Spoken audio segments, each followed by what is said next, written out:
9 facts to get to know Benson Boone. 1. He had a really close relationship with his grandmother and wrote in the stars for her.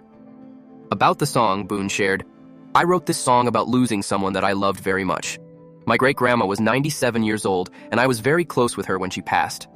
This song is about all the beautiful memories that we hope to keep from our past loved ones." 2. Before finding music, he was a competitive diver. Turns out Benson is a man of many talents. He was a star on his high school dive team, even competing in state competitions. 3. Benson found his voice after joining a band for his school talent show. Incredibly, the teenager was completely unaware of his prodigious talent until asked to join a band for his school talent show. Boone wowed everyone in the audience, including himself, and suddenly found his purpose. Chapter 4.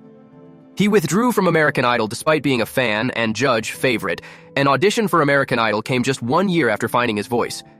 The audition was so good it had Katy Perry predicting that Benson could win the competition. However, Benson withdrew after this audition, despite being lavished with praise from judges. "It was a very hard choice," Boone admits. "I didn't want to show the world someone I'm not." 5.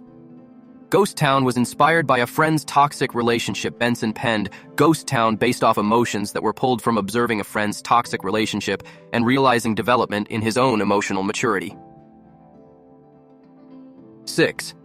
Authenticity is everything for Benson. His desire for authenticity fuels every aspect of Benson's artistry.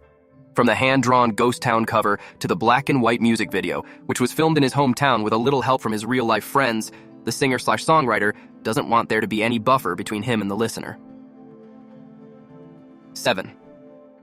He's designed all of his own album artworks. Benson's creativity goes beyond the music. Speaking of his hand-drawn artwork, Benson has actually designed every single one of his artworks so far, not just Ghost Town, but In the Stars and Room for Two, too. It's almost like anything Benson puts his mind to, he excels at, and with his charismatic, humble energy, you can only love him all the more for it. 8. Before his music career took off, he was planning to go to college to study architecture. During an interview with us, Benson revealed his passion for architecture and interior design. "If I wasn't a musician, I would probably be an architect or an interior designer, because that's what I was going to college for." 9. Benson is mentored by Imagine Dragons superstar Dan Reynolds. Shortly before Benson announced his label deal with Dan Reynolds' Night Street Records label in a partnership with Warner Records, Benson shared videos of himself working with Dan on his TikTok.